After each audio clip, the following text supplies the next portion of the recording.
안녕하십니까, 김수진 신부입니다.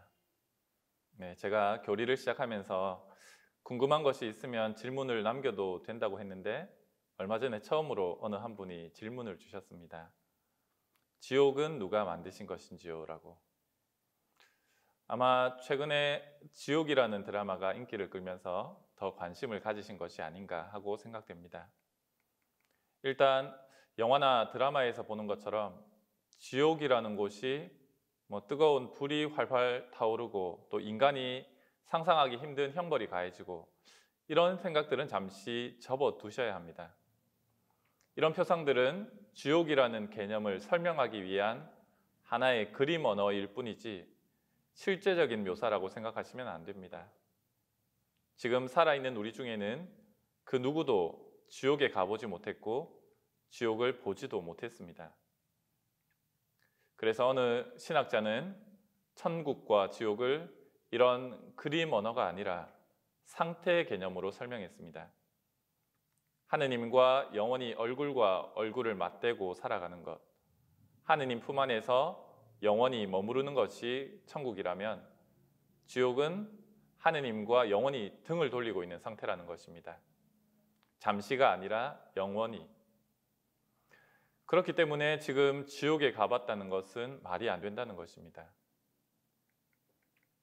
그렇다면 이 지옥은 과연 누가 만들었는가? 분명히 세상 창조 때에는 지옥이라는 개념 자체가 없었는데 어떻게 지옥이 등장했을까? 우리가 잘 아는 비유 중에 되찾은 아들, 흔히 돌아온 탕자라고 불리우는 비유가 있습니다. 두 아들이 있었는데 그 중에 작은 아들이 자기 몫으로 돌아올 재산을 다 챙겨서 아버지 품으로부터 멀리 떠나갑니다. 아버지와는 등지게 됩니다. 그런데 어떻게 되었습니까? 자기 재산을 다 허비하고 나서 배고픔에 시달립니다. 그렇다면 이렇게 작은 아들이 배고픔에 시달리는 것이 아버지의 탓입니까? 자신의 탓입니까? 물론 아버지가 마지막까지 아들에게 재산을 나누어 주지 않고 자신의 품 안에서 놓아주지 않았더라면 아들도 배고픔과 고통에 시달리지는 않았을 것입니다. 하지만 아버지의 사랑은 그 아들의 뜻을 그 자체로 인정해 줍니다. 이렇게 이야기 드리면 지옥에 대해서 조금 감이 오십니까? 네, 예전에 베네딕토 교황님께서 지옥에 관하여 하신 말씀을 소개해 드렸습니다. 지옥은 인간이 아무것도 받아들이지 않고 전적으로 자립하려고 함으로써 성립되는 것이다. 지옥은 자아의 현실에만 봉쇄된 상태의 표현이다. 마지막까지 자기 안에만 갇혀 있는 것이 지옥이라는 말입니다. 만일 작은 아들이 영원히 아버지 품으로 돌아오지 않고 주림과 고통 속에서도 끝까지 혼자만 있으려고 했다면 그것이 바로 지옥일 것입니다. 이런 면에서 우리 그리스도교인들은 마지막 날에는 그 누구도 제외되지 않고 모든 이가 하느님의 구원을 받기를 희망합니다. 하느님의 사랑은 지옥의 가능성도 인정합니다. 하지만 동시에 우리 그리스도교인들은 지옥이 없기를, 결국에는 모두가 하느님 사랑의 품 안에 머물기를 희망합니다. 이 정도 이야기하면 지옥이 어떤 것이고 또 어떻게 만들어졌는가 대충 감이 오시리라고 생각합니다. 또 궁금하시거나 이런 부분에서 좀 설명을 좀 더 더해줬으면 좋겠다 이런 면이 있다면 댓글을 남겨주시면 되겠습니다.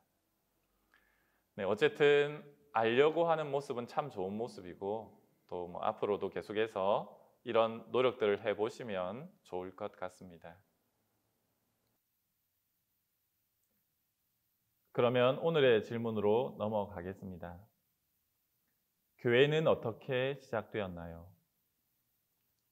유켓 프렌즈는 이렇게 대답합니다. 예수님은 당신 곁에 머물던 친구들, 즉 제자들을 불러 모으셨어요. 그리고 제자들 가운데 12명을 사도로 뽑으셨어요. 예수님은 그중 베드로를 사도들의 대표로 세우셨어요. 너는 베드로이다. 내가 이 반석 위에 내 교회를 세울 것이다. 교회는 언제나 이 사도들의 기초 위에 서 있어요. 그래서 교회가 사도로부터 이어온다라고 고백하는 것이지요. 교회의 주교들이 바로 사도들의 후계자예요. 네, 지난 시간에 교회는 에클레시아, 예수님을 그리스도로 믿는 사람들의 모임이라고 했습니다. 또한 교회를 거룩하고 보편된 교회라고 하는데 그 중에서 보편되다는 것이 무엇인지를 성경 말씀을 통해서 알아봤습니다. 죄를 지은 이를 상대로 무조건 용서하고 사랑하라는 목소리만이 아닌 추방의 가능성에 대해서도 함께 이야기하고 있고, 또한 이렇게 추방된 이를 마지막까지 다시금 찾아 나서는 목자에 대하여도 함께 이야기되고 있습니다. 한 목소리만이 아니라 그것과는 전혀 다른 목소리도 품고 있습니다. 물론 이렇게 서로 다른 목소리를 하나로 묶어주고 또 서로 통하게 해주는 것이 성령의 역할이라는 것도 그전 시간에 공부했었습니다. 그래서 마테오 복음의 말미에 예수님께서는 너희는 가서 모든 민족들을 제자로 삼아 아버지와 아들과 성령의 이름으로 세례를 주고 내가 너희에게 명령한 모든 것을 가르쳐 지키게 하여라 하고 말씀하십니다. 더 나아가서 마르코 복음에서는 너희는 온 세상에 가서 모든 피조물에게 복음을 선포하여라고 하십니다. 모든 민족들이 모든 피조물애로 확장됩니다. 우리 교회는 이렇게 온 세상 모든 피조물들을 향해서 복음을 선포하는 존재입니다. 이러한 사명을 수행하기 위하여 우리 교회는 복음을 잘 보존하고 잘 전달해야만 합니다. 우리는 우리의 목소리를 내는 것이 아니라 주님의 목소리를 내는 것이고 주님께서 하신 말씀을 온 세상에 선포하는 것입니다. 제2차 바티칸 공의회 계시연장 7항은 이렇게 이야기합니다. 사도들은 그리스도의 말씀과 행적 그리고 그분과 함께한 공동생활에서 받은 것과 성령의 조언에 힘입어 배운 것을 설교와 모범과 제도로서 전달해 주었다. 사도라는 말은 파견되었음을 뜻하는 그리스어 아포스텔레인에서 유래하였습니다. 한마디로 예수님께로부터 사도들이 파견되었고 사도들은 그 후임자들에게 권한을 넘겨주었다는 것입니다. 그래서 우리 교회를 사도로부터 이어온다고 합니다. 어떤 사람들은 왜 우리 교회가 아직도 다수결의 원칙에 입각한 민주적 공동체가 아니냐고 말합니다. 하지만 진리와 진리 아닌 것을 구분하고 하느님 말씀과 사람의 목소리를 구분하는 것은 단순히 다수결로 결정할 문제가 아닙니다.